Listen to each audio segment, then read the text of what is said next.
Et donc ces premiers 4 versets parlent des choses littérales, mais ils parlent aussi avec un symbolisme du contexte d'Israël à ce moment.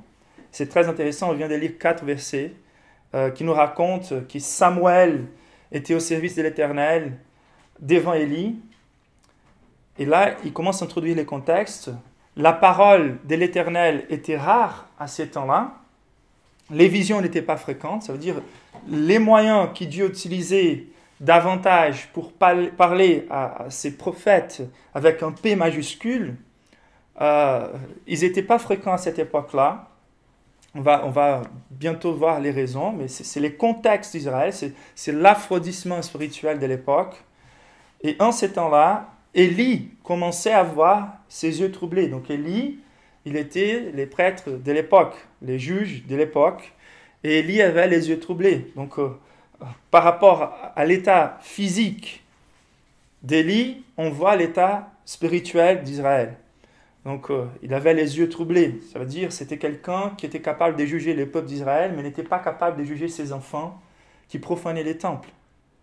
Donc ses yeux étaient troublés tant que juge, tant qu'homme de Dieu, et il ne pouvait plus voir. Donc, les visions étaient rares, la parole de Dieu n'était pas fréquente. Élie, celui de qui on pourrait plus attendre qu'il voit quelque chose, il ne pouvait plus voir. C'était un état d'obscurité spirituelle au niveau d'Israël. Et verset 3 nous dit, mais la lampe de Dieu, c'est énorme,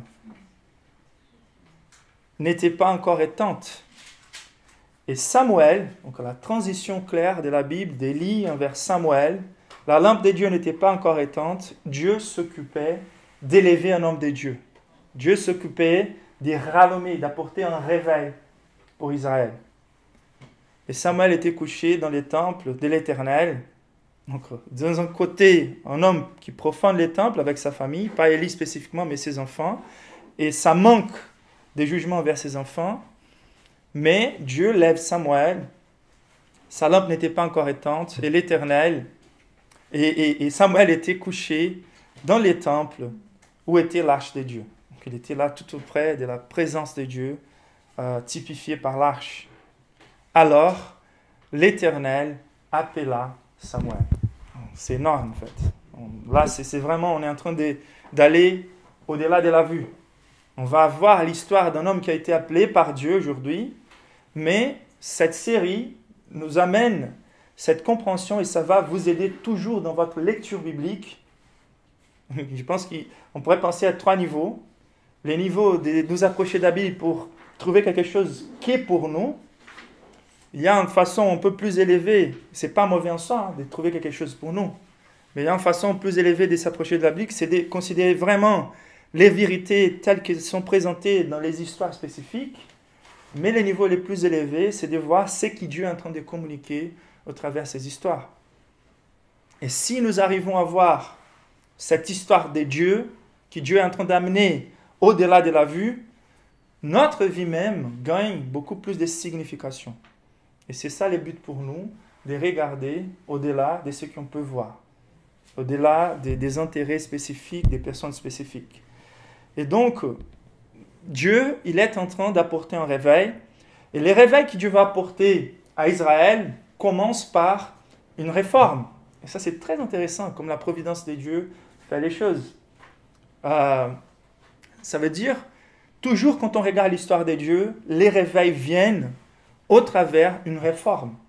Une réforme à partir surtout du ministère sacré, surtout de l'Église. L'Église, elle est corrompue, le peuple de Dieu, il est corrompu, et surtout les prêtres sont corrompus.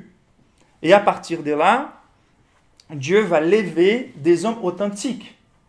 Car il s'agit de la lumière de Dieu, ce n'est pas la lumière des hommes. Pour plus que les hommes pensent qu'ils peuvent s'approprier de la lumière de Dieu et la manipuler. Mais en fait, la lumière est de Dieu et c'est à Dieu vraiment d'élever. Et donc d'habitude, Dieu commence par une réforme et les réformes commencent par les réveils de certaines personnes, des personnes spécifiques. Ils ne sont pas nombreux au début, ils sont révélés par Dieu dans une expérience puissante et personnelle avec Dieu. Et à partir de là, la lampe de l'Éternel, elle commence à être rallumée, elle commence à être plus forte. Et donc, c'est ça qu'on va voir aujourd'hui. On va considérer l'appel au Dieu qui lève Samuel pour restaurer la force de sa lumière sur Israël. Et on va considérer surtout les faits, que Dieu est en train d'apporter et d'honorer les ministères sacrés. C'est Dieu lui-même qui est en train d'honorer les ministères sacrés.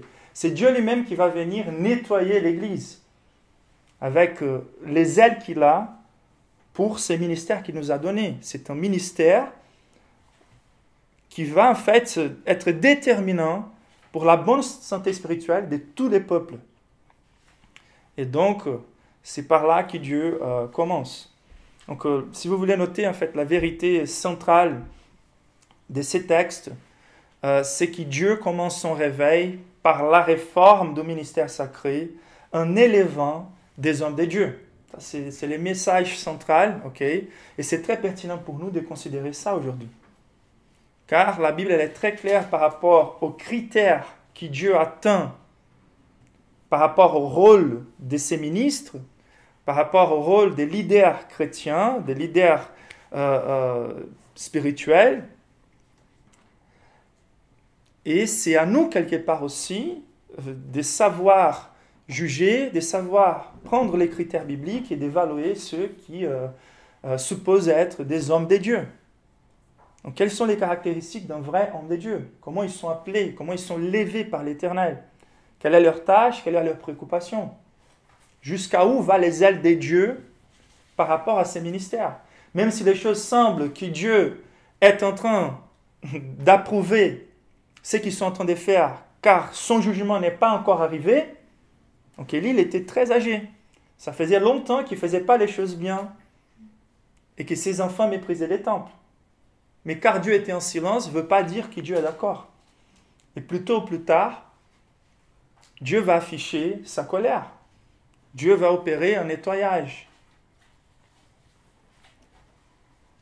Et donc, la première question qu'il faut qu'on se demande, c'est quelle est l'essence de la vraie foi? Car ces hommes-là sont en train d'occuper des postes. Ces hommes-là, ils sont en train de mener les peuples de Dieu, de conduire des églises, de conduire les tabernacles, de conduire les temples. Et des fois, aux yeux humains, comme cette église est appelée église chrétienne, je pense que là, c'est suffisant pour construire dans mon idée un profil des pasteurs selon la culture d'une église spécifique, ou selon la culture des églises, d'un ensemble d'églises. Et des fois, on est en train de justifier un certain type de ministères, plutôt car ils sont là, les choses se passent comme ça, mon pasteur était comme ça, et quand même il m'a béni. Et des fois, Dieu nous bénit malgré l'Église, car la lampe c'est l'Éternel, l'essence c'est l'Éternel. Il faut savoir la différence entre la patience des dieux sur un modèle de ministère et l'approbation des dieux sur un modèle de ministère. Et voici les paramètres bibliques pour considérer quelle est l'essence de la vraie foi. Et l'essence de la vraie foi n'est pas d'occuper un rôle, de mener des rituels religieux, d'accomplir des formalités, de suivre une culture d'église. L'essence de la vraie foi, on va voir, c'est la lampe de l'Éternel, la présence de l'Éternel. Et la deuxième question qu'on va considérer, c'est quelles sont les caractéristiques de la vocation d'un homme de Dieu. Amen. Donc on va partir pour considérer ces questions dans les textes. Donc, quelle est l'essence de la vraie foi? Je vais commencer à répondre par une négative. L'essence de la vraie foi n'est pas une religion automatique. D'accord? Donc Élie occupait son rôle. Élie était en train de servir et quand même, vis-à-vis à Samuel, il semble être en train de bien préparer Samuel. C'est qu'il n'a pas fait envers ses enfants. D'accord? Mais cette démarche automatique de la religion n'est pas suffisante. Et des fois, les moins on voit la lampe de l'Éternel allumée, les plus on voit l'importance aveugle des rituels religieux, des événements après événements, des préoccupations très légalistes et très fortes envers l'externalité de la religion. Et donc, là, l'essence de la vraie foi, ce n'était pas en fait qu'Élie était à son poste et que ses enfants étaient en train de faire n'importe quoi sur les temples. Donc, les temples, les tabernacles, il était quelque part en ordre vis-à-vis à ce que la loi s'attendait, mais les cœurs d'Israël et la gloire de Dieu n'étaient pas là. Donc, il n'a pas imposé des limites, il n'a pas honoré, Élie, il n'a pas honoré les ministères sacrés comme il fallait, il n'a pas pratiqué la discipline envers ses enfants. Il était un juge avec des yeux troublés, il était un homme de Dieu sans la fraîcheur de l'intimité avec les révélations de Dieu. Ce qu'il apportait au peuple venait de lui-même. Et en fait, cette famille d'Élie, elle va résulter, elle va culminer, dans un fruit il est appelé Ichabod. Donc, le jugement de Dieu va venir. Dans les chapitres 4 et 5, on va voir en fait comment l'arche de l'alliance, qui était le symbole de la présence de Dieu, va être volée d'Israël. Élie et ses 2 enfants seront morts. Et la femme d'un de ses enfants, elle était enceinte. Et comme elle est désespérée par le fait que l'arche de Dieu était volée, et ça c'est très intéressant en fait, ils sont au milieu de la guerre, ils commencent à perdre, et ils demandent d'aller chercher l'arche. Et ces 2 hommes-là, qui sont complètement pourris spirituellement, je vous rappelle, ils adultéraient leurs épouses pour dormir avec les femmes qui servaient au tabernacle. Ils ne permettaient pas que les hommes fassent leur sacrifice complètement. Des fois, en fait, ils voulaient garder les sacrifices avant qu'ils soient brûlés pour qu'ils puissent faire leur barbecue après. Donc, ils profitaient pour eux-mêmes du sacrifice du peuple. C'est clair pour vous? Ils volaient les offrandes du peuple. Et en fait, ils traitaient quand même l'arche de l'Alliance comme un symbole automatique des fois. L'arche de l'Alliance typifiait la présence de Dieu. Mais l'arche de l'Alliance toute seule n'était pas la présence de Dieu. Et en fait, ils prenaient l'arche de l'Alliance, ils ont pris l'arche de l'Alliance, ils ont emmené à cette guerre-là, ils ont perdu la guerre quand même. Et quand l'arche de l'Alliance est volée par les Philistins, c'est là où cette fille accouche et elle met le nom de son enfant Ichabod. Ça veut dire la gloire de Dieu est bannie d'Israël. Mais le problème, c'est que la gloire de Dieu était bannie d'Israël à longtemps déjà. À longtemps déjà. Et c'est très intéressant en fait. L'essence de la vraie foi n'est pas cette relation externelle avec Dieu, n'est pas cette relation avec des symboles automatiques des fois, de prier sur un verre d'eau ou de prier automatiquement envers les personnes, mais c'est d'avoir une relation intime avec Dieu. Ichabod, la gloire de Dieu est bannie d'Israël. Ça veut dire, c'est la gloire de Dieu, c'est la lampe de l'Éternel qui est vraiment l'essence de la vraie religion, l'essence de la vraie foi. Malheureusement, on fait cette division, cette séparation entre les prescriptions de l'Éternel et la présence de l'Éternel. Et on part dans 2 extrêmes quand Dieu attend que ces choses soient complètement mariées. Dieu veut être adoré et il nous a prescrit exactement comment il veut être adoré. Et il y en a ceux qui vont dire, non, ils sont juste occupés avec la formalité de la religion, mais il n'y a pas de vie. Et des fois, c'est vrai. Mais dans un autre côté, dans un autre extrême, il y a ceux qui vont dire, non, c'est qui la présence de Dieu qu'importe, on va les faire tant qu'on veut, comme on veut. Et tant pis les prescriptions de l'Éternel. Mais Dieu a établi ces moyens d'adoration car il communique davantage la gloire de Dieu. Si on n'est pas dans les cadres que Dieu a établis pour lui adorer, on est en train de l'adorer moins. Et des fois, on est en train de les déshonorer. Donc il faut qu'on adore Dieu de la manière qu'il nous a enseigné, qu'il nous a prescrit. D'accord? Et donc, l'essence de la vraie religion, c'est la lampe de l'Éternel, c'est vraiment la gloire de Dieu. Et quand on pense au tabernacle, c'est très important de considérer la vraie religion, c'est quand on comprend que la signification et non les éléments en soi, c'est-à-dire la présence de Dieu qu'ils veulent communiquer, qu'ils veulent enseigner, et non les éléments en soi, non les rituels. Donc on arrive à l'église, il y a la table de café, il y a l'accueil, il y a plusieurs choses qu'on peut profiter, et des fois il faut que l'ordre des choses soit vraiment bien cadré.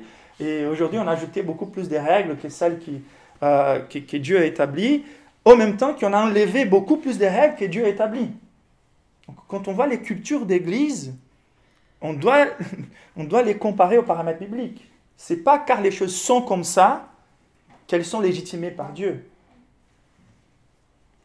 Et là, en fait, quand on arrive à la considération du tabernacle, chaque élément communiquait la gloire de Dieu et communiquait la présence de Dieu. Imaginez-vous, en fait, quelles étaient les ailes de Dieu pour les tabernacles. On arrive au parvis, ok, il y avait 3 sections dans les tabernacles. Quand on arrive au parvis, il y avait 2 éléments très importants. C'était jusqu'à ces lieux-là que toutes les peuples pouvaient arriver. D'accord? On pouvait arriver qu'au parvis. Et au parvis, on avait des éléments de bronze qui symbolisent quelque part les péchés. L'or, la divinité, bronze, les péchés. D'accord? Et donc, il y avait l'autel des bronzes où la première chose qu'il fallait prendre conscience, c'est les besoins de l'expiation de mes péchés. Je viens vers Dieu. Et la première chose qui m'est communiquée quand je commence à m'approcher de Dieu, c'est le fait que je suis un pécheur, que je suis indigne de sa présence, que j'ai besoin d'expier mes péchés, que j'ai besoin de purification, que quelqu'un doit mourir à cause de mon péché. Et c'est pour ça qu'ils apportaient les brebis sans tache, ok? Et ces brebis-là représentaient Jésus qui viendrait, l'agneau de Dieu qui enlève les péchés, qui ôte les péchés du monde. Donc déjà, les Christ est en train d'être communiqué, les besoins de Christ, par les sacrifices expiatoires. Ensuite, juste après avoir expié nos péchés, on passe à la cuve des bronzes. Qu'est-ce qu'elle symbolisait? Les besoins de se sanctifier, de continuer à nous purifier, car les purs de cœur verront à Dieu. Donc le plus grand objectif de toutes les tabernacles, c'est de pouvoir accéder à la présence de Dieu. Dieu peut être le Dieu du peuple. Le plus grand intérêt d'Israël, c'était d'accéder à la présence de la gloire de Dieu. Ce n'était pas d'autres sujets. D'autres sujets, on pourrait prier. Mais le principal sujet, c'est l'essence de la foi, c'est la promesse que Dieu sera notre Dieu. Et donc, quand je vais m'approcher de la présence de Dieu, il faut que je me lave. Et à partir de là, c'est que les sacerdotes, les prêtres qui vont rentrer dans les tabernacles, dans cette première session où on va trouver les lieux saints. Et Samuel était là, peut-être jusqu'à minuit, en train de préparer toutes les choses pour les cultes, pour les lendemains. Et il était accouché dans les tabernacles. On ne sait pas exactement où, en fait, mais il nous semble qu'il était à la lumière de cette lampe c'était un chandelier d'or qui était, en fait, dans les lieux saints. D'accord? Dans les lieux saints, il y avait la table des pains, et les pains, il est appelé les pains de la présence. Qu'est-ce que ça veut dire, les pains de la présence? Les pains, on sait bien, Dieu envoie son Fils, Jésus, comme les manas célestes, les pains qui descendent du ciel. Et c'est la présence de Dieu. C'est au travers, par exemple, la Sainte Seine, quand on prend du pain, on est en train de participer de la nature du Christ. On ne peut qu'être dans la présence de Dieu au travers de son Fils. D'accord? Donc, les pains de la présence, c'est notre union mystique avec le Christ par les mérites de son œuvre. Donc, à partir du moment qu'on rentre dans le Saint-Lieu, c'est comme si on était, comme le langage de l'apôtre Paul, revêtu du Christ. Il y avait aussi les parfums qui représentent les prières, l'intercession de Jésus envers nous, à notre faveur, pour qu'on puisse se tenir. Et voilà l'encouragement. Vous pouvez accéder à la présence de Dieu en hébreu. N'ayez pas peur, car on a un prêtre comment vous dites en français, les grands prêtres qui fait des intercessions pour nous, qui est compatissant envers nos faiblesses. C'est Jésus à nouveau. Donc chaque détail du tabernacle, c'était Jésus. Mais surtout Jésus aussi comme la fin en tant que Dieu, mais Jésus comme un moyen en fait pour nous apporter à la présence de Dieu. L'essence de la vraie religion, c'est la gloire de Dieu accédée par les Christ. Et les chandeliers d'or, que c'était Jésus lui-même, qui nous allume les chemins vers la présence de Dieu, qui typifie la gloire rayonnante de Dieu. La parole de Dieu, qui nous est appelée aussi des lumières, des lampes, et Jésus qui vient comme la parole de Dieu incarnée, et devient la lumière du monde. Nous n'avons pas de lumière en nous-mêmes, nous dépendons de cette lampe qui est Jésus. Et après avoir passé par les saints lieux, on rentre dans les lieux très saints, il y avait qui un élément? Et cet élément, c'était quoi? L'arche de l'alliance. Et c'est énorme en fait, c'est cette arche-là, donc il faut passer par les parvis, il faut passer par les saints lieux pour accéder à la présence de Dieu. Elle était couverte par 2 chérubins qui avaient les ailes qui couvraient la présence de Dieu. Comme quoi, on savait en fait, on ne peut pas accéder à la présence de Dieu et rester vivant. Sa gloire, elle est tellement élevée que même si je suis complètement purifié, je ne peux pas tenir devant telle majesté, devant telle beauté. C'est comme le soleil dans sa pleine force qui brille dans sa gloire. Mais l'espoir et l'attente, c'est que Dieu habite entre nous. Et bien sûr que toutes ces choses-là sont symboliques. Et Dieu honorait ces symboles, car il y avait beaucoup de choses à prendre, comme on est en train de considérer. Pour nous approcher de Dieu, il faut reconnaître les ailes de Dieu pour l'importance de sa présence, la distinction entre Dieu et les êtres humains dans leurs péchés, les besoins de Christ, les besoins de nous purifier. Et donc l'essence de la vraie religion, ça ne va jamais changer, même si nous sommes dans la nouvelle alliance, c'est la présence de la gloire de Dieu. Et c'est le manque de connaissance de la gloire de Dieu, le manque de connaissance équilibrée des vertus de Dieu, qui mène plusieurs églises aujourd'hui, et même dans les cas d'Élie, à traiter sans elle les ministères sacrés, à traiter sans elle les peuples de Dieu. Et tout perd sa signification. À partir du moment où on pense qu'on peut rentrer dans la présence de Dieu sans goûter de la crainte dans nos cœurs, nous ne sommes pas en train d'adorer les vrais dieux. Nous ne sommes pas en train de connaître notre besoin de Christ. Nous ne sommes pas en train de connaître le Christ lui-même. Et nous sommes en train donc de mépriser les sacrifices que le Fils de Dieu va faire à notre faveur. Et c'est pour ça, en fait, que Dieu ne peut pas tenir, Dieu ne peut pas tolérer un ministère sacré mené sans crainte, sans zèle, sans sens des privilèges, sans sens des gratitudes, sans la fraîcheur de sa présence, sans la communication de sa gloire. Quelle est l'essence de la vraie religion? C'est la fraîcheur de la parole de Dieu, c'est la fraîcheur de l'intimité avec Dieu, c'est la présence de Dieu.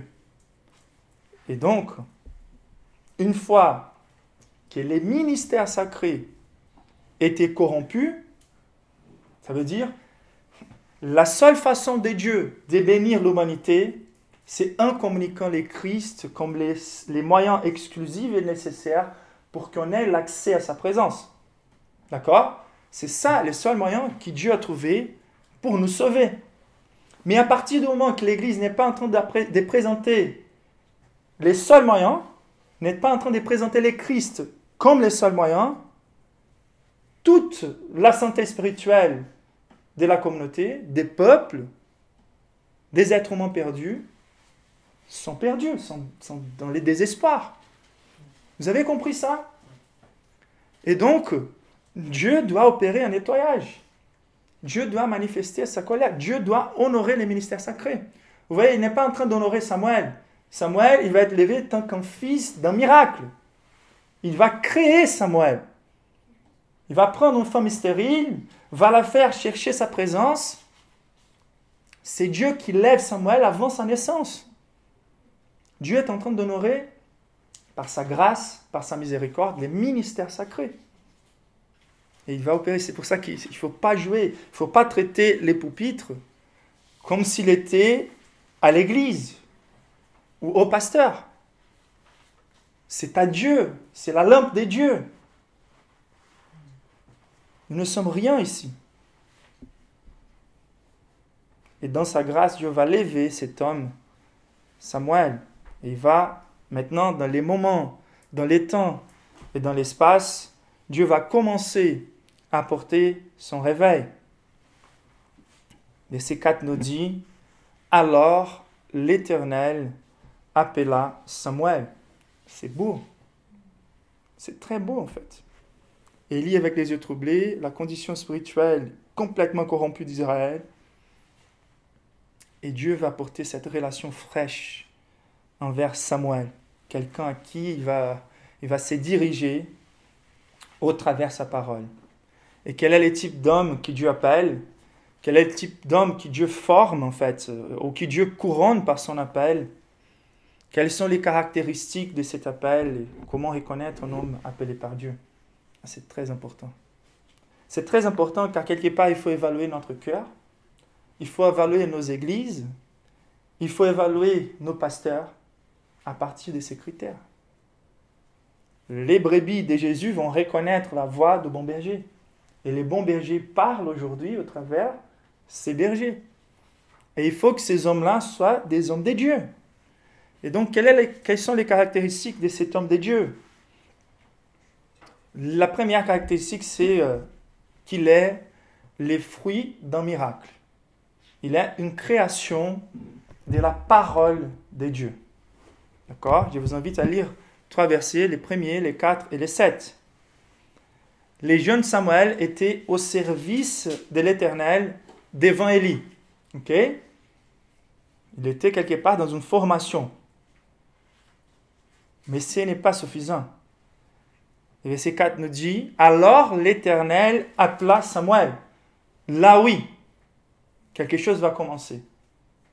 Et il répondit, « Mais voici. » Et le verset 7 nous dit, « Samuel ne connaissait pas encore l'Éternel, et la parole de l'Éternel ne lui avait pas encore été révélée. » C'est très sérieux ça.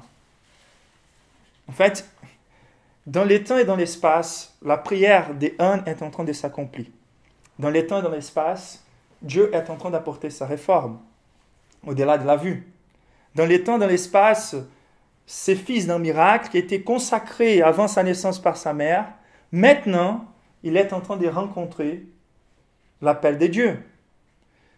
Et habituellement, un homme de Dieu, il est fils d'une promesse. Il ne faut pas que ça soit toujours comme ça, mais habituellement, oui. C'est sûr que cet homme a été élu avant la fondation du monde pour cette tâche. Mais dans certains cas, on écoute pas mal d'histoires où leurs mères l'ont consacré à Dieu avant même leur naissance, ou leurs parents. Et donc, Dieu a élu cet homme, et dans les temps et dans l'espace, donc c'est une chose, l'élection, la consacration, l'onction, et les moments où les choses arrivent. Et il faut que les choses arrivent. Il y a un moment où, par sa parole, l'Éternel a appelé Samuel. Et c'est très intéressant car il ne connaissait pas encore. Et c'est très sérieux. Combien de personnes peuvent être en train de s'occuper du tabernacle, de l'église de Dieu, sans connaître l'Éternel? Aujourd'hui, on a l'impression qu'on peut traiter les ministères comme n'importe quelle autre profession. Il faut juste que la personne rentre dans un cadre spécifique pour se porter tel qu'un autre prédicateur. Des fois, c'est plutôt les profils entre divertissement, capacité de communication, ou quelqu'un qui était un chef d'entreprise qui est capable de gérer des activités, des événements.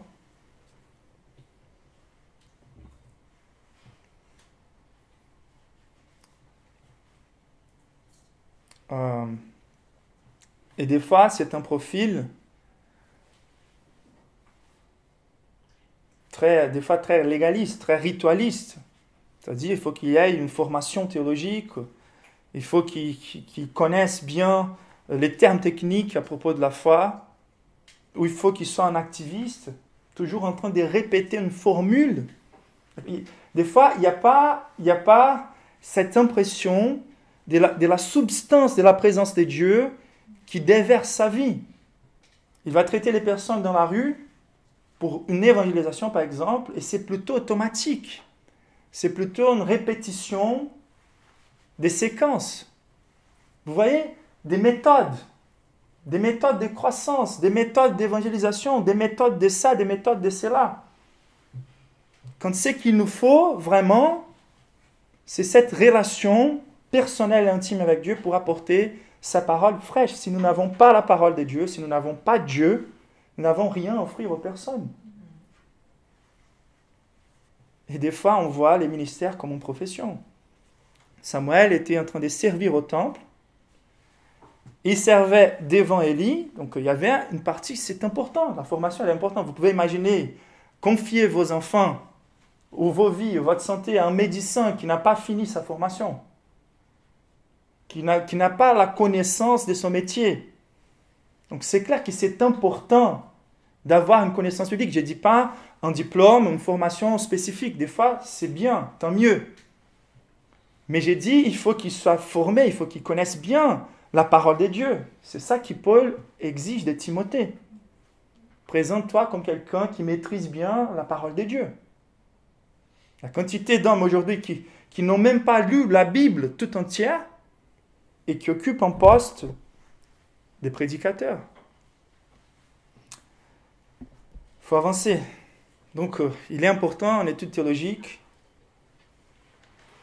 il est important d'être formé en tant qu'un disciple. Il faut vraiment considérer quel type de formation on est en train de subir, si on est en train d'accomplir une tâche vraiment biblique ou si on est en train juste d'être formaté par une culture d'église spécifique. Donc, les aptitudes ne sont pas suffisantes, les charismes personnels ne sont pas suffisants, les influences humaines ne sont pas suffisantes. À un moment donné, la voix de Dieu, il faut toucher la vie de cet homme. Donc personne ne peut générer un homme de Dieu. Personne ne peut transformer quelqu'un dans un homme de Dieu. Il n'y a que Dieu qui peut, par son appel, par sa parole, car, verset 7 à nouveau, la parole de l'Éternel ne lui avait pas encore été révélée, par sa parole, Dieu lui appelle. Il faut faire la distinction entre l'appréciation envers les ministères. Je demande votre attention, c'est très important. Il faut savoir faire la différence entre l'appréciation envers les ministères et la conviction de l'appel envers les ministères. C'est clair pour vous? Je peux apprécier, je peux avoir envie, je peux regarder des bons prédicateurs. Et déjà, il faut faire attention, qu'est-ce que j'apprécie dans les ministères? Est-ce que je suis en train d'apprécier ce que Dieu apprécie dans les ministères ou les concepts actuels des ministères dans une telle église? Est-ce que je veux plutôt l'évidence, la lumière, ou est-ce que je comprends vraiment quelle est la tâche ministérielle? Car presque toutes les appelés de Dieu, leur première réaction, c'était de comprendre leurs insuffisances. Et s'ils avaient l'option, ils allaient s'enfuir, même s'ils appréciaient. C'est un mix du sens des privilèges et le sens d'indignité, d'incapacité. Donc il faut savoir faire la distinction entre l'appréciation et l'envie et la conviction. Et la sensation des révélations doit être présente dans les cas d'un appelé. La parole de Dieu lui a été dirigée. Si c'était comme Samuel, tant mieux. J'ai écouté la voix de Dieu claire, audible dans mon esprit. Et voilà, c'est indubitable. Mais des fois, c'est en lisant la parole de Dieu qui a le même poids. Cette parole a le même poids que c'est Dieu en train de me parler audiblement. Mais c'est plutôt l'essence. Il y a plusieurs personnes qui, en lisant un texte comme celui-ci, sentent que Dieu est en train de les parler fortement, indubitablement. Et d'autres textes bibliques où on voit des appelés des dieux, et ils voient vraiment, c'est là où le Saint-Esprit est en train d'utiliser la parole des dieux pour révéler quelque chose à cet homme. Mais ce qui est déterminant, c'est la conviction d'avoir été appelé par Dieu.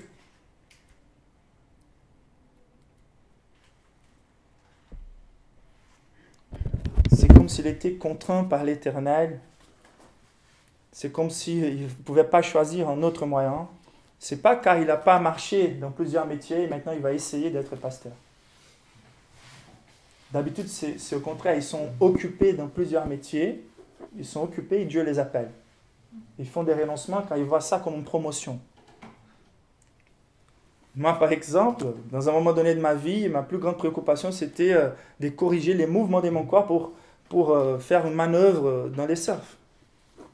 J'avais beaucoup d'opportunités aussi de partager. Je ne suis pas en train de mépriser, mais quand Dieu m'a appelé au ministère, pour moi, c'est quelque chose de beaucoup plus élevé quelque part, dans le sens où aujourd'hui, mes préoccupations sont beaucoup plus élevées, beaucoup plus en harmonie avec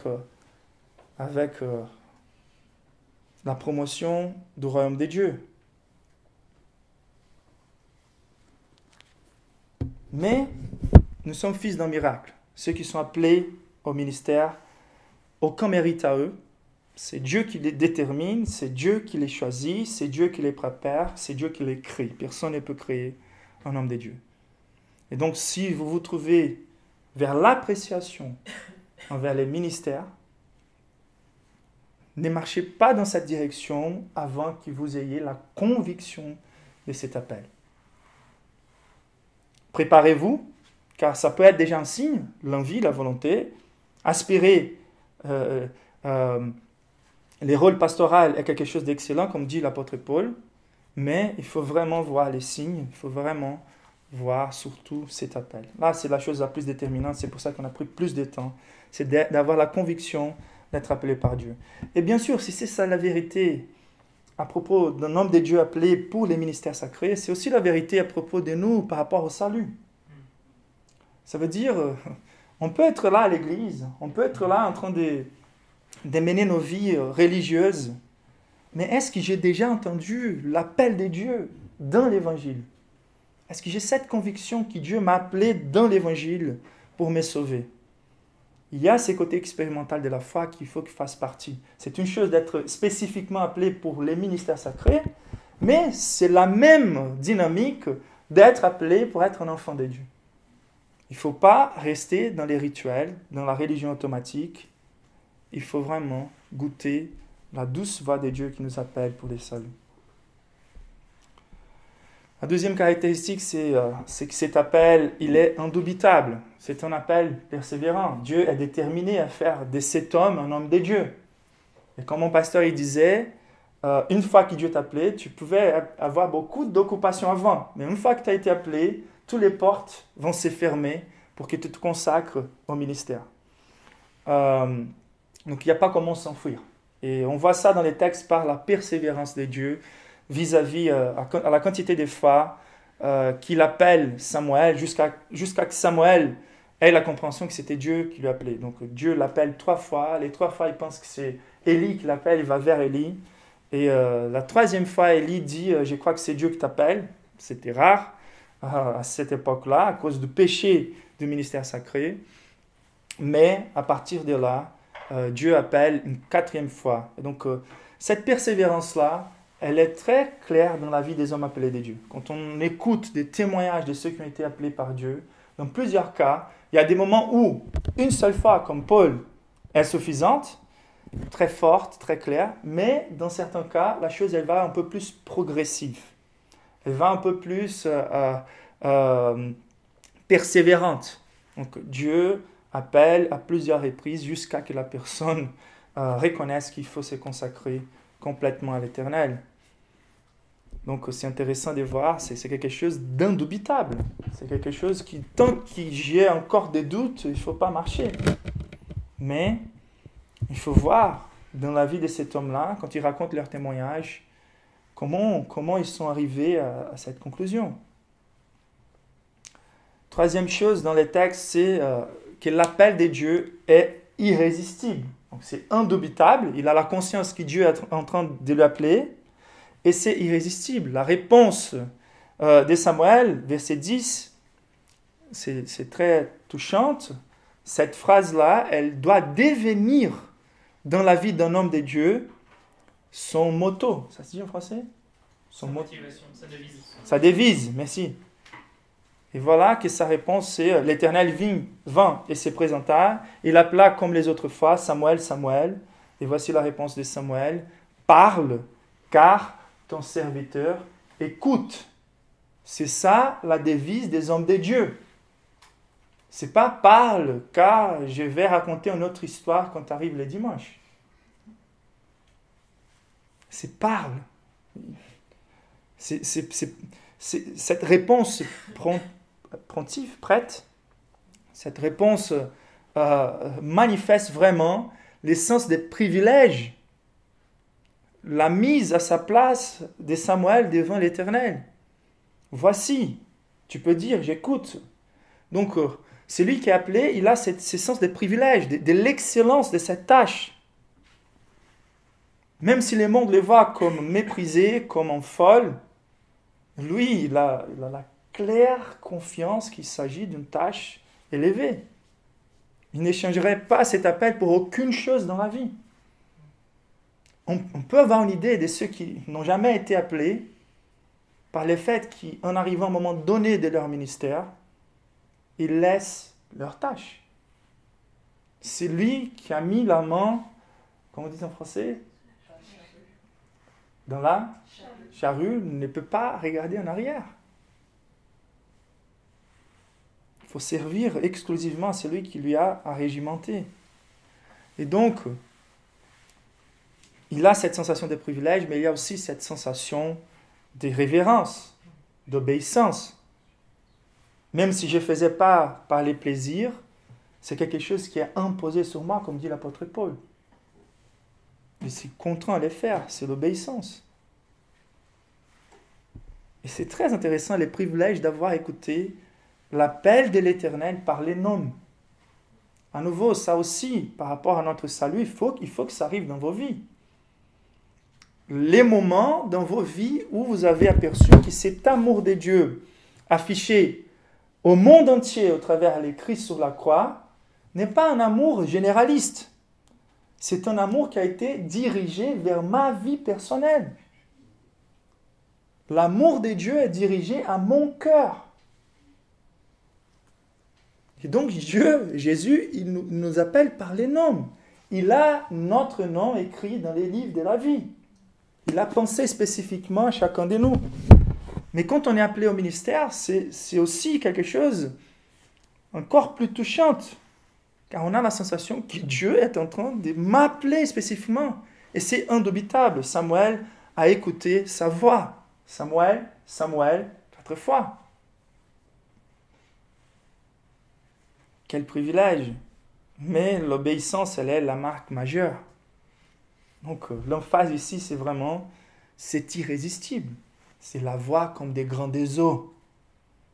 C'est l'Éternel qui est en train de m'appeler, donc privilège, mais en même temps, c'est une voix qui nous fait trembler. C'est la voix de l'Éternel quand même. Il faut qu'on tremble devant les ministères. Il faut avoir de la crainte. Il faut jamais arriver au pupitre à l'aise. Jamais, jamais. Jamais vu un homme de Dieu se porter dans un pupitre à l'aise. Comme si c'était sa maison. Comme s'il pourrait honorer des figures publiques dans les cultes.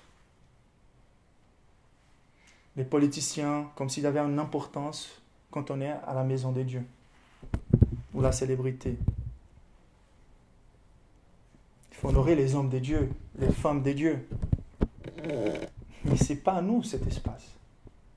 Il y a des choses très spécifiques qui doivent se passer pendant le culte pour que les buts de Dieu à travers les cultes puissent s'accomplir. Donc c'est l'essence des privilèges, mais aussi la révérence. Et cette réponse, elle est une réponse irrésistible. Parle que ton serviteur écoute.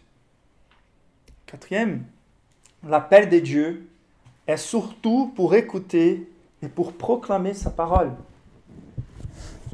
C'est clair? Donc, quel est cet appel? Il va devenir les moyens du réveil d'Israël. Il va devenir à partir de là considéré comme les plus grands des juges, les derniers de ces prêtres avant la monarchie, ça veut dire les leaders exclusifs d'Israël au travers les prophètes, un prophète avec un P majuscule, après on aura plus de prophètes après, mais pour l'instant, tant que leader de tous les peuples d'Israël, il est le dernier, avant la monarchie. Donc voici que cet homme, c'est quelqu'un de très important. C'est au travers de cet homme que Dieu va rallumer sa lampe sur Israël, que la gloire de Dieu sera manifestée, c'est lui qui va opérer un nettoyage. Et quelle est la tâche? Comment il peut opérer ce nettoyage?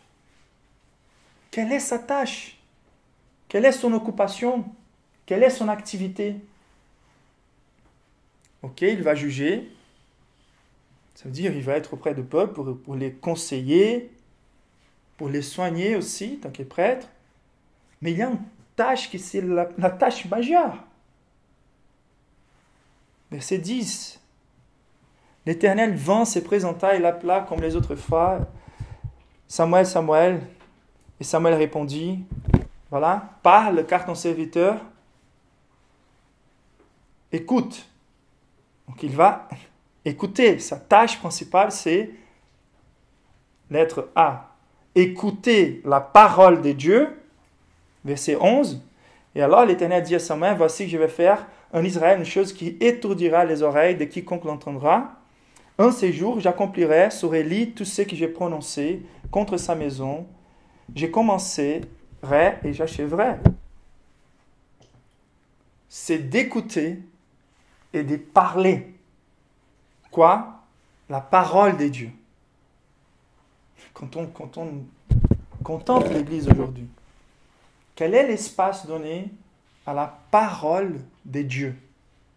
La parole indubitable de Dieu. Il faut faire la distinction entre un grand prophète avec un P majuscule, qui n'a jamais dit aucune chose en contradiction avec la parole de Dieu. Il était les moyens inspirés par Dieu, que la parole de Dieu soit enregistrée et qu'elle arrive chez nous suffisante. Je ne suis pas en train de dire que Dieu ne puisse pas aujourd'hui se communiquer directement aux personnes, que ça soit clair. Mais la seule source indubitable aujourd'hui de la parole de Dieu, c'est celle-ci. Elle a les mêmes poids et encore plus de poids, car dans notre interprétation, on peut être corrompu. Elle a plus de poids que nos interprétations des communications directes de Dieu envers nous. Donc la parole de Dieu, qui pour lui, comme il était le véhicule de l'enregistrement de la Bible, était inhérente, indubitable. Pour nous, ce n'est pas le même cas. Et donc pour nous, c'est cette parole-ci, qui c'est la parole prononcée de Dieu, que Jésus lui-même citait à toutes les reprises. Il a l'exemple majeur. Est-ce que Jésus n'avait pas de l'intimité suffisante avec Dieu pour nous dire des choses de lui-même? Oui, et il l'a fait. Mais la grande majorité des choses que Jésus a dit, c'est des citations de la parole de Dieu. Et Jésus nous a dit, aucun iota et aucun tiré ne sera tombé de toute ma parole.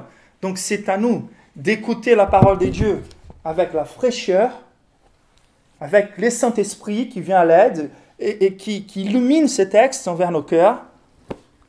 Et il faut qu'on communique les choses que Dieu a proclamées dans sa parole.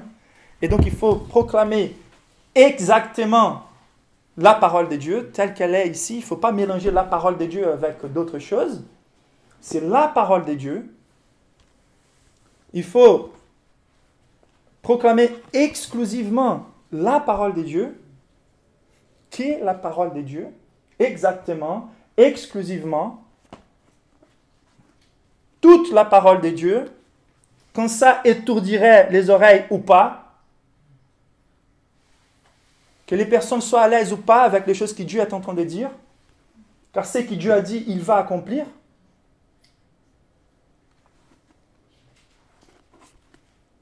Ce sont les paroles, c'est très intéressant, celles que j'ai déjà prononcées, que Dieu a déjà prononcées. Et donc, La parole de Dieu, elle est vivante. C'est par elle qu'il crée l'univers, c'est par elle qu'il forme son Église, c'est par elle qu'il appelle ses ministres, qu'il forme les hommes de Dieu, et c'est par elle qu'il gouverne l'histoire. Et c'est à nous, et c'est aux hommes de Dieu, et c'est à nous en tant que congrégation, et c'est à nous individuellement de nous approcher de la parole de Dieu pour goûter l'essence de la vraie religion. C'est la façon fraîche dont Dieu nous parle, en lisant sa parole, en écoutant sa parole, en priant, bien sûr, et aussi en proclamant ce qu'il a déjà prononcé, même si ça va attourdir les oreilles. C'est clair. Il ne faut pas avoir des églises qui sont comme des boîtes de promesses. Vous connaissez les boîtes de promesses? Vous avez une boîte qui a que des promesses bibliques. Et chaque jour, vous allez partir et choisir pour être béni. Et ce n'est pas mauvais en soi, mais il faut proclamer tous les conseils de Dieu. Une fois, j'ai entendu une prédication sur Josué qui disait « Va où ton pied va toucher, ça va devenir tien ». Donc déjà était spécifique, une promesse historique pour un moment spécifique de l'histoire. Et les messieurs prêchaient comme si Dieu était en train de libérer et que les personnes pouvaient partir et mettre les pieds n'importe où et dire et déclarer et proclamer « c'est à moi ». Et je me suis dit, mais pourquoi? Déjà, c'était quelque chose qui était plutôt en train de mettre en emphase les triomphalismes dans cette vie-ci. Ce n'était pas Dieu qui était présenté, c'était plutôt les richesses de ce monde. Mais il n'a rien touché à la suite du texte, ni à l'avant du texte qui disait, si tu te portes obéissant, si tu te repentis de tes péchés, si tu obéis toutes les lois de ses commandements, tu seras béni. Donc, il ne faut pas présenter une caricature mensongère de Dieu. Il faut présenter une photographie de Dieu. C'est ça l'appel d'un homme de Dieu, c'est d'écouter exclusivement sa parole. Ce n'est pas d'arriver ici comme si c'était ma maison, et au lieu de proclamer la parole de Dieu, je vais mélanger la parole de Dieu avec la philosophie, ou la parole de Dieu avec le socialisme, ou la psychologie, ou la méthode de croissance d'église.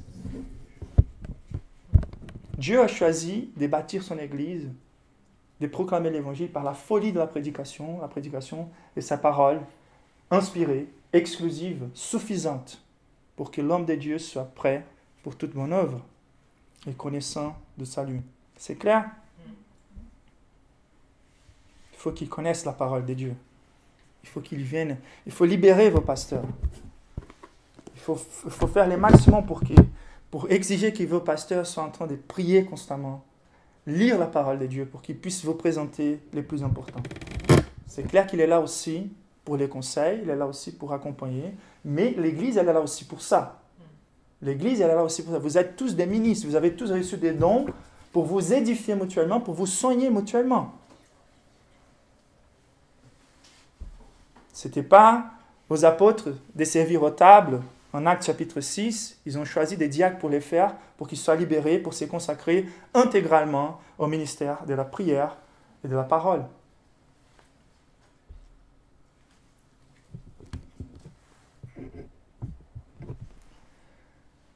Cinquième, comprenant, c'est quelqu'un qui comprend les ailes de Dieu sur les ministères. Ça veut dire, c'est quelqu'un qui a compris que Dieu a des ailes sur les ministères sacrés. Il ne joue pas avec les ministères sacrés. Il sait que sa fonction est séparée de Dieu pour bénir les peuples de Dieu.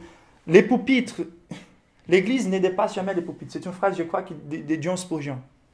Il dit, si tu veux voir l'état spirituel d'un pasteur, des fois, il suffit de regarder l'état spirituel de la communauté, leurs paramètres de sainteté, leurs paramètres de vie, comment ils sont en train de mener leur vie.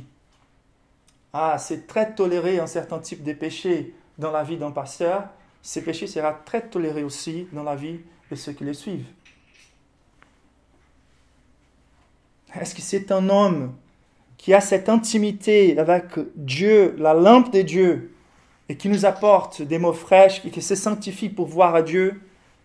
Sa fonction est séparée, lui il est séparé, la tâche elle est séparée, sainte, pour qu'il puisse apporter quelque chose de Dieu au peuple. Et donc l'essor du peuple va être déterminant aussi par rapport à la conduite de cet homme. versets 13 et 14, la première tâche que Samuel reçoit, c'est d'apporter les jugements de Dieu sur Élie. C'était son père adoptif. C'était quelqu'un qui lui a formé. C'était une référence quelque part pour lui, malgré ses fautes. Mais Dieu est en train de communiquer quelque chose de plus difficile au plus tôt possible, car c'était la chose la plus importante.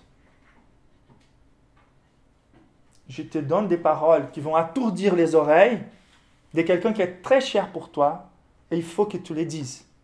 Car lui, il est en train d'être banni du ministère sacré, sa famille est en train d'être exterminée par mon jugement. Pourquoi? Car il n'a pas eu les ailes qu'il fallait. Il n'a pas confronté ses enfants. Il n'a pas corrigé quand il fallait. Il n'a pas eu de zèle pour les ministères sacrés. Et il faut que tu apprennes déjà à corriger. Est-ce que c'est quelque chose de commun aujourd'hui? La discipline au sein de l'Église. Il faut savoir quand est-ce que nos chemins vont se séparer. Il y avait un prédicateur très très connu au Brésil. C'était un homme vraiment un grand prédicateur, reconnu. Et mon pasteur de mon église était son disciple. Il s'est formé, etc.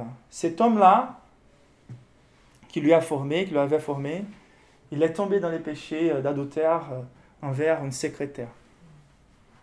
Et tout le monde attendait qu'il soit dans les repentir, qu'il confesse ses fautes, qu'il s'éloigne du ministère. Il était quelque part disqualifié pour les ministères. Et à partir de là, il commence à accuser tous ceux qui l'ont abandonné.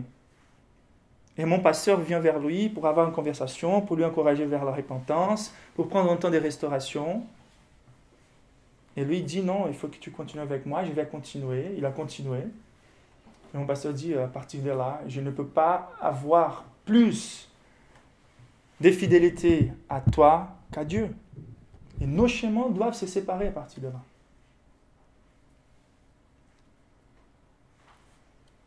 Il n'était pas dans le repentir, il n'a pas bien traité les choses. Et Élie va se séparer de Samuel. Samuel va se séparer d'Élie. Il faut qu'il apporte les jugements de Dieu. Et voici les versets comme il nous dit.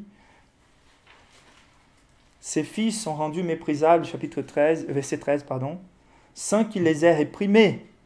C'est pourquoi je jure à la maison d'Élie que jamais les crimes de la maison d'Élie ne sera expiés, ni par des sacrifices, ni par des offrandes. En plus, c'était un péché sans repentance, car Dieu avait déjà proclamé par l'intermédiaire d'un autre prophète ce qui allait se passer, en donnant du temps, quelque part, à Élie, en fait, de pouvoir se repentir, tant comme David s'est repentir. Mais il n'a pas fait aucune chose pour changer les cadres. Et maintenant, les jugements vis-à-vis à l'importance de la tâche du ministère sacré et vis-à-vis à la manque de répétence et des changements, de repentance et des changements dans le cœur d'Élie, il était disqualifié. Très peu de professions sont disqualifiées à cause de la conduite morale des employés. Même pas les présidents. Il y a des présidents des grandes nations qui n'ont pas forcément besoin d'avoir une famille bien ordonnée, ni une conduite morale. Mais dans les cas des pasteurs, oui. Et ce n'est pas à cause de leur mérite. C'est à cause de la grâce de Dieu qui a déversé dans leur vie et qu'ils sont devenus au-dessus des reproches, selon ce que Paul dit. Ce n'est pas qu'ils sont imparfaits, mais il y a certains types de péchés tellement scandaleux que la grâce de Dieu qui va confirmer que ces hommes sont des hommes de Dieu, la grâce de Dieu va les empêcher de tomber. Aucun mérite de leur part. Paul, il disait, celui qui a plus défendu le fait qu'on ne peut pas perdre le salut, il disait, j'ai peur que moi-même soit disqualifié. Il est en train de parler de ministère. Et c'est pour ça qu'il a imprimé une discipline sur lui-même pour ne pas tomber dans les péchés. Des mesures pratiques.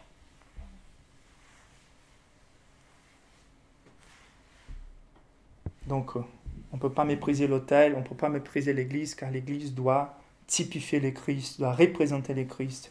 Et une fois qu'on est en train de mépriser les sacrifices de Christ, on est en train d'aveugler la vision du Christ, d'empêcher le monde de voir le Christ au sein de l'Église. Ça ne veut pas dire qu'il n'y a pas d'espace pour les pardons, pour la restauration, au contraire, mais il faut jamais mépriser. C'est une chose des péchés et de se faire valoir du Christ qui nous purifie. On est repenti, on est cassé, on est brisé. C'est une autre chose de tolérer tout le temps le même péché.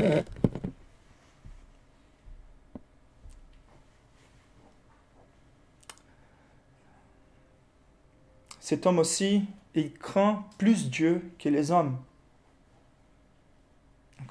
Ils doivent gouverner sa maison, avoir une conduite morale. Et maintenant, il craint plus Dieu que les hommes. Samuel, verset 15 à 18. Samuel resta couché jusqu'au matin, puis il ouvrit les portes de la maison de l'Éternel. Donc il a reçu une tâche difficile à faire. Quand il se révèle, la Bible nous dit, verset 15 à la fin, Samuel craignait de raconter la vision à Élie. Il avait peur de dire qu'il y a des fois, c'est clair, on va prêcher des choses qu'on a peur. On a peur de parler. Par exemple, quand Mayra a passé par la vallée des l'homme de la mort, là, avec la naissance de Katharina, quand j'étais au Brésil, donc on est parti en vacances, janvier, et quand on est revenu, 2 jours après, elle est tombée à l'hôpital. Quand j'étais en train de prêcher au Brésil, Dieu m'a donné un texte où il y avait une partie spécifique du texte où je sentais une crainte énorme. C'était comme si j'étais en train de devenir otage de ce que j'allais prêcher. Et je savais que quelque chose allait se passer dans ma vie. Mais il fallait prêcher quand même. Et j'étais assuré par Dieu, par le Saint-Esprit, que c'était pour moi. C'était à moi de résister. C'était à moi de faire face à une situation très très difficile. Et c'est passé comme ça. Mais même par là, Dieu est en train de nous préparer, est en train de nous enseigner. Et donc il faut prêcher les choses, même si ces choses ont entourdi nos oreilles et aux oreilles du peuple. Il faut craindre plus Dieu que les hommes. Il avait la crainte d'Élie, mais Élie appela Samuel et dit, Samuel, mon fils, il répondit, mais voici. Et Élie dit, quelle est la parole que t'adresse l'Éternel, t'adressait l'Éternel, ne me cache rien. Que Dieu te traite dans toute sa rigueur. Ça change tout. C'est une chose de ne pas vouloir dire les choses quand les personnes seront gênées. Il ne faut pas parler de péché aujourd'hui, il ne faut pas parler de la vérité absolue, il ne faut pas parler des choses qui sont les seules qui sauvent. C'est les discours d'aujourd'hui dans plusieurs églises. Mais on va distinguer un homme de Dieu de quelqu'un qui n'est pas un homme de Dieu vis-à-vis à qui il craint plus. Ce n'est pas du courage, c'est le contraire. Ah, il est courageux, il parle des choses franchement, il parle des choses difficiles. Ce n'est pas du tout du courage, c'est de la lâcheté. Il a plus peur des dieux que des hommes. Il voit plus clairement à Dieu que les hommes. Les hommes ne peuvent rien faire à mon âme. Et aux âmes des personnes qui sont devant moi. Mais Dieu peut les faire. Il a plus la crainte des dieux que des hommes.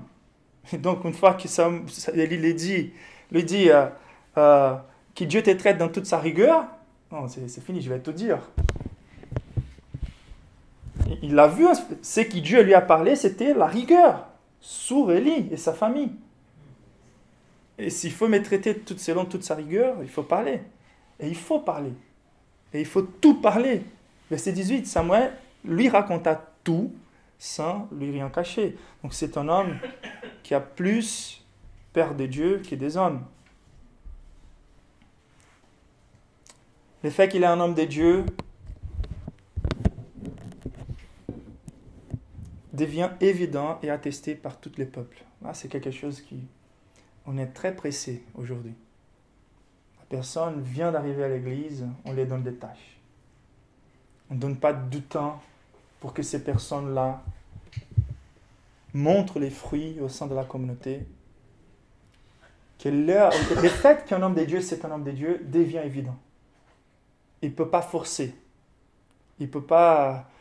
Personne ne peut les mettre là, à cette place, et imposer. Jésus lui-même a conquéri son droit de leadership et d'autorité, même s'il avait déjà les droits, par les services.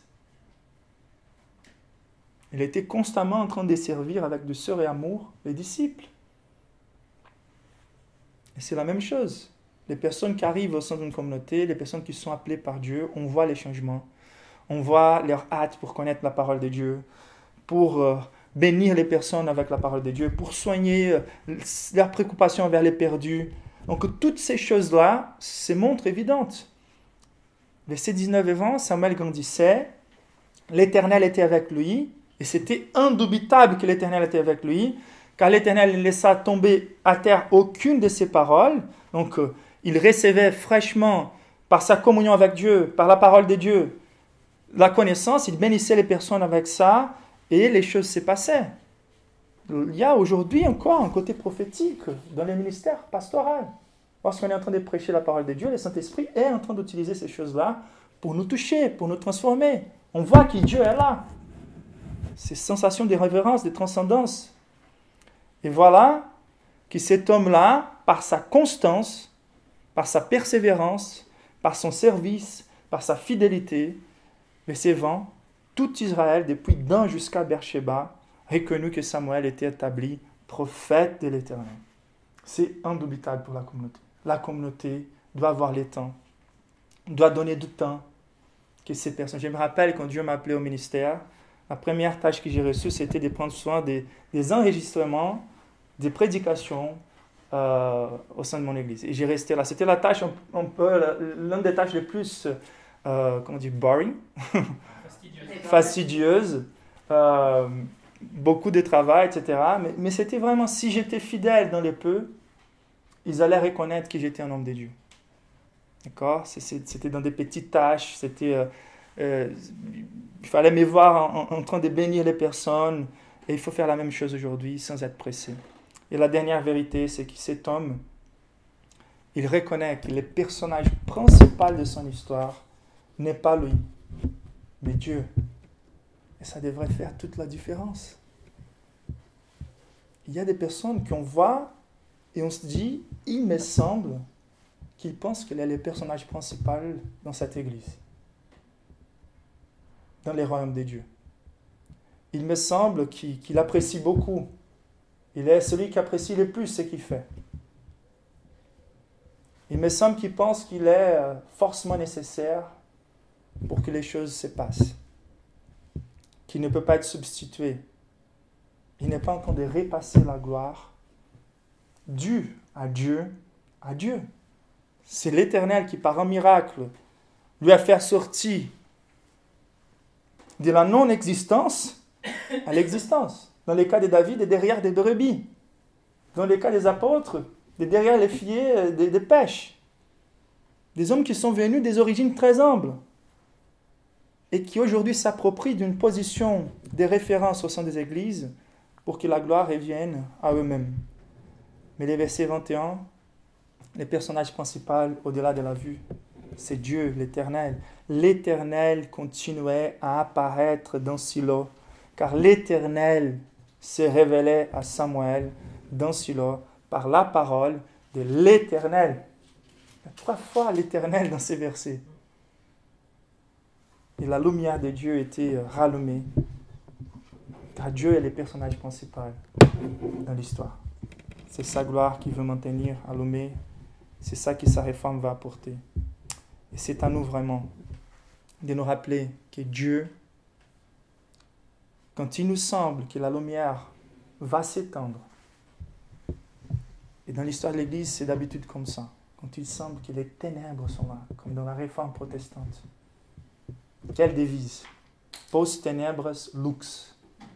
Après les ténèbres, lumière. Dieu ne va jamais permettre que sa lumière soit éteinte.